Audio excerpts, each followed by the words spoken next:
नमस्कार, हरियाणा की फटाफट सुबह की 25 खबरों में आपका स्वागत है। एक पहली गुजारिश, यदि आपने चैनल को अभी तक भी सब्सक्राइब नहीं किया तो सब्सक्राइब करें, बेल आइकन दबाएं ताकि हर अपडेट आप तक रोजाना हम पहुंचा सकें। और आप हमें किस जिले से देख पा रहे हैं, किस तहसील से, अपना और अपने जिले का नाम जरूर लिखिएगा। हरियाणा विधानसभा के बजट सेशन के पहले दिन वीर सैनिकों समेत लता मंगेशकर और यूक्रेन में मारे गए नवीन को दी गई श्रद्धांजलि। कार्यवाही गुरुवार तक हुई स्थगित। हरियाणा विधानसभा का बजट सत्र 2 बजे शुरू हो गया। राज्यपाल बंडारू दत्तात्रेय और हरियाणा के सीएम खट्टर डिप्टी सीएम की ओर से वहां पर हाजिरी लगवाई गई। बजट सेशन की शुरुआत राज्यपाल के अभिभाषण से हुई। हरियाणा के झज्जर में 2 बाइकों की टक्कर में 2 लोगों की मौत हो गई, जबकि एक महिला सहित 2 लोग गंभीर रूप से घायल हो गए। हादसा गांव धनीरवास के पास उस वक्त हुआ जब एक बाइक पर 2 चचेरे भाई अपनी बहन का भात भरकर लौट रहे थे। दूसरी बाइक पर दंपत्ति दवाई लेने जा रहे थे। घायलों को उपचार के लिए हॉस्पिटल में भर्ती किया गया है।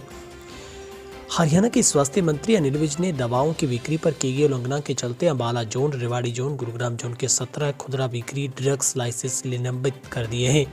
साथ ही 4 खुदरा बिक्री ड्रग्स लाइसेंस कैंसिल और 1 थोक बिक्री लाइसेंस को कैंसिल करने का निर्णय किया गया है। विज ने बताया कि इन्होंने फार्मासिस्ट की अनुपस्थिति में दवाओं की बिक्री नियमों के तहत शेड्यूल H1 रजिस्टर्ड का न होना, विभिन्न दवाइयों को मापदंडों के तहत फ्रिज में रखना व न रखना जैसी बातें शामिल है। पानीपत में पुलिस ने सब्जी मंडी में रेहड़ी वालों से रंगदारी वसूलने वाला एक गिरोह पकड़ा है। वसूली न देने पर यह गिरोह रेहड़ी वालों से मारपीट करता था। गिरोह के 4 गुर्गों को मंगलवार शाम सेक्टर 13-17 व हेलीपैड के पास से दबोचा गया है। हरियाणा की जींद में तेजधार हथियार से महिला की हत्या व उसकी मां को गंभीर रूप से घायल करने के मामले में डिटेक्टिव स्टाफ ने एक आरोपी को गिरफ्तार किया है। गिरफ्तार आरोपी की पहचान पप्पू के तौर पर हुई है। उसने लालच में आकर महिला की हत्या की। उसकी बुजुर्ग मां को चोटें मारकर गंभीर रूप से घायल किया था। बुजुर्ग महिला अभी रोहतक पीजीआई में भर्ती है। हरियाणा विधानसभा के बजट सेशन में अब की बार कर्मचारियों की पुरानी पेंशन स्कीम का मुद्दा भी छाएगा। रोहतक के महम विधानसभा के निर्दलीय विधायक बलराज कुंडू ने हरियाणा सरकार को ओल्ड पेंशन स्कीम लागू करने पर लीगल नोटिस भेजा है। बलराज कुंडू ने कहा कि मैंने चीफ सेक्रेटरी हरियाणा और सीएम हरियाणा को लीगल नोटिस भेजा है।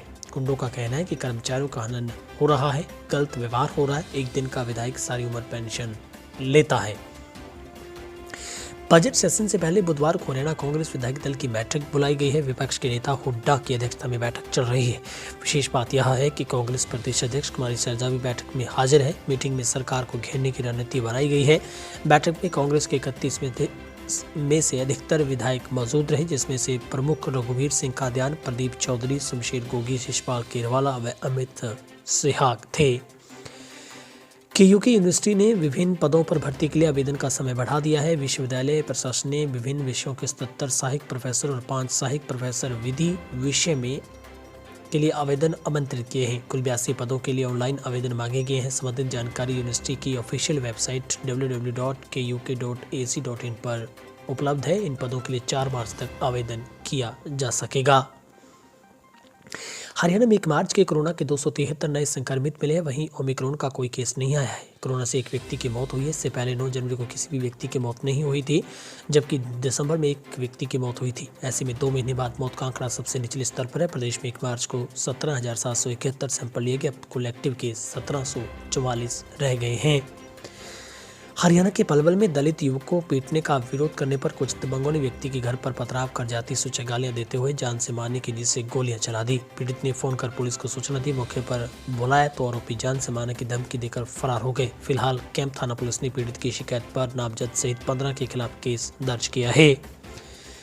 हिसार जिले में बुधवार सुबह घने कोहरे के कारण नेशनल हाईवे बीएसएफ कैंप के पास 6-7 गाड़ियां आपस में टकरा गई। हादसे में करीब 10 लोगों को चोटें आई हैं, जिनसे 7 को आसपास के हॉस्पिटल अग्रोहा मेडिकल कॉलेज में ले जाया गया। हादसे के बाद जाम लग गया। सूचना मिलते ही पुलिस हादसा स्थल पर पहुंची है। ट्रक व अन्य गाड़ियों को हटवाकर आवागमन शुरू किया गया है।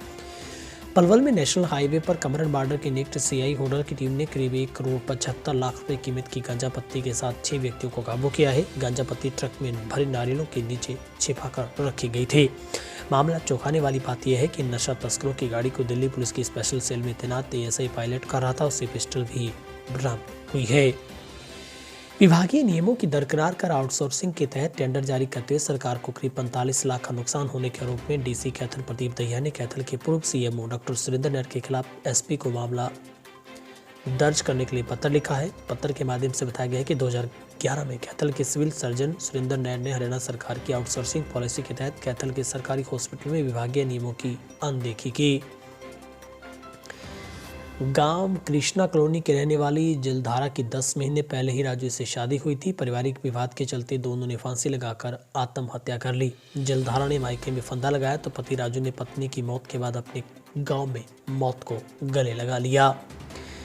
हरियाणा में कार्यरत 2002 बैच के एचसीएस अधिकारियों के लिए मुश्किलें खड़ी होने वाली है। विजिलेंस ने इस भर्ती की दाखिले की जांच के लिए 16 अधिकारियों की मूल उत्तर पुस्तिकाओं की जांच के लिए हाईकोर्ट से मंजूरी मांगी है। पुस्तिकाओं अभी हाईकोर्ट की कस्टडी में है।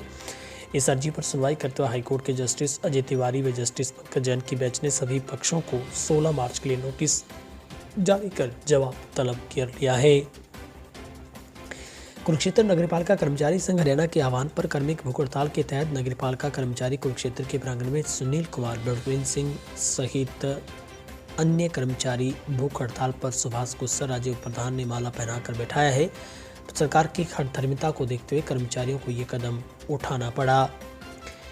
इनेलो ने हरियाणा विधानसभा के बजट सेशन के लिए प्रक्रिया व कार्य संचालन संबंधी नियमों के नियम के 73 के तहत 10 साल पुराने ट्रैक्टर व एनसीआर में एनजीटी द्वारा पाबंदी लगाने जाने, परिवार पहचान पत्रों के द्वारा बुजुर्गों की पेंशन काटने, रजिस्ट्री में घोटाले, प्रॉपर्टी के विवरण की प्रॉपर्टी आईडी लागू करने, कर्मचारियों की पुरानी पेंशन योजना लागू करने, बेमौसम बारिश में खराब हुई फसलों के मुआवजे, भूमि अधिग्रहण, पुनर्वास में हरियाणा संशोधन बिल 2021, बढ़ती बेरोजगारी, बिगड़ती कानून व्यवस्था सहित कई मुद्दों को लेकर ध्यानाकर्षण प्रस्ताव प्रस्तुत किए हैं।